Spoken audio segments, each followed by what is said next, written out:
യഹോവേ, നിന്റെ ന്യായപ്രമാണത്തിൽ നിന്ന് അത്ഭുതമുള്ള കാര്യങ്ങളെ കാണുവാൻ തക്കവണ്ണം എൻ്റെ ഹൃദയ കണ്ണുകളെ നീ പ്രകാശിപ്പിക്കണമേ. അപ്പോൾ ചുറ്റും നിൽക്കുന്നവരുടെ മുമ്പിൽ തന്നെത്താൻ അടക്കാൻ വയ്യാതെ എല്ലാവരെയും എൻ്റെ അടുക്കൽ നിന്ന് പുറത്താക്കുവിനെന്ന് യോസഫ് വിളിച്ചു പറഞ്ഞു.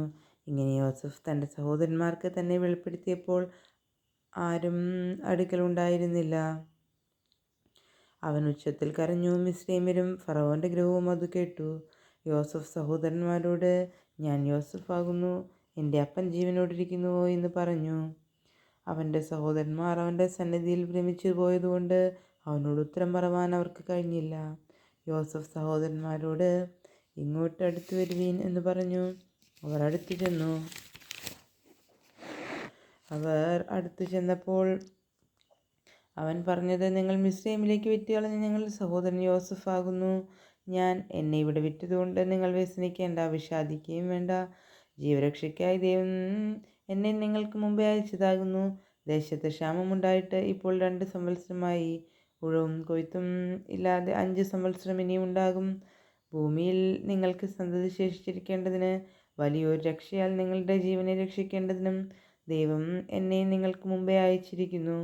ആകയാൽ നിങ്ങളല്ല, ദൈവമത്രേ എന്നെ ഇവിടെ അയച്ചത്. അവൻ എന്നെ ഫറവോനും പിതാവും അവൻ്റെ ഗൃഹത്തിനൊക്കെയും യജമാനും മിസ്രയീം ദേശത്തിനൊക്കെയും അധിപതിയാക്കിയിരിക്കുന്നു. നിങ്ങൾ ബന്ധപ്പെട്ട് എൻ്റെ അപ്പൻ്റെ അടുക്കൽ ചെന്ന് അവനോട് പറയേണ്ടതെന്തെന്നാൽ, നിന്റെ മകനായ യോസഫ് ഇപ്രകാരം പറയുന്നു, ദൈവം എന്നെ മിസ്രയീമിനൊക്കെയും അധിപതിയാക്കിയിരിക്കുന്നു. നീ താമസിക്കാതെ എൻ്റെ അടുക്കൽ വരണം. നീ ഗോശെൻ ദേശത്ത് പാർത്ത് എനിക്ക് സമീപമായിരിക്കും.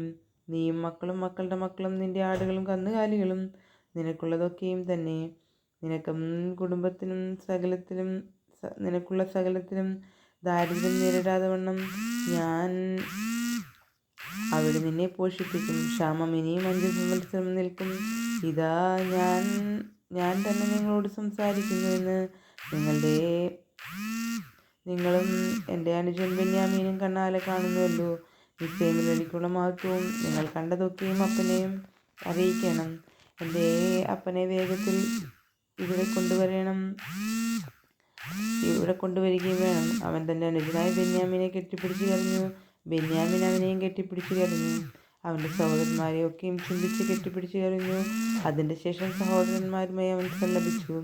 യോസഫിൻ്റെ സഹോദരന്മാർ വന്നിരിക്കുന്നു എന്നുള്ള കേൾവി ഫറവോൻ്റെ അരമനയിലെത്തി. അത് ഫറവോനും അവൻ്റെ ഭൃത്യന്മാർക്കും സന്തോഷമായി.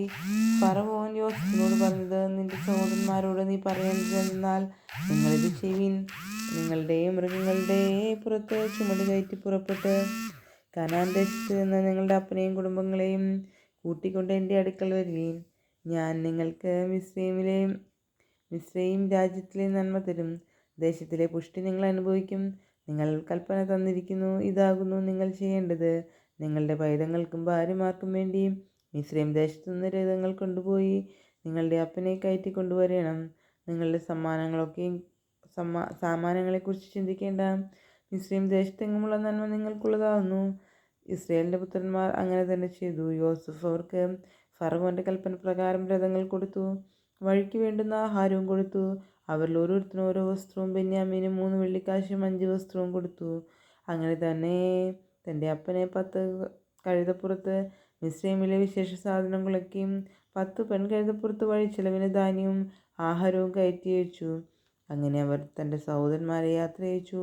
അവർ പുറപ്പെട്ടപ്പോൾ നിങ്ങൾ വഴിയിൽ വെച്ച് ചണ്ട കൂടരുന്നവരോട് പറഞ്ഞു. അവർ മിസ്രയീമിൽ നിന്ന് പുറപ്പെട്ട് കനാൻ ദേശത്ത് അപ്പനായ യാക്കോബിൻ്റെ അടുക്കലെത്തി. അവനോട്, യോസഫ് ജീവനോടിരിക്കുന്നു, അവൻ മിസ്രയീം ദേശത്തിനൊക്കെയും അധിപതിയാകുന്നു എന്ന് പറഞ്ഞു. അപ്പോൾ യാക്കോബ് സ്തംഭിച്ചുപോയി. അവർ പറഞ്ഞത് വിശ്വസിച്ചുമില്ല. യോസഫ് തങ്ങളോട് പറഞ്ഞ വാക്കുകളൊക്കെയും അവർ അവനോട് പറഞ്ഞു.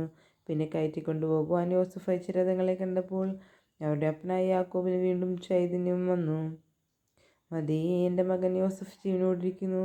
ഞാൻ മരിക്കും മുമ്പേ അവനെ പോയി കാണുമെന്ന് ഇസ്രായേൽ പറഞ്ഞു. ദൈവമേ, സ്തുതിക്ക് യോഗ്യമാവുന്നു. ബാറയ്ക്കുമോ.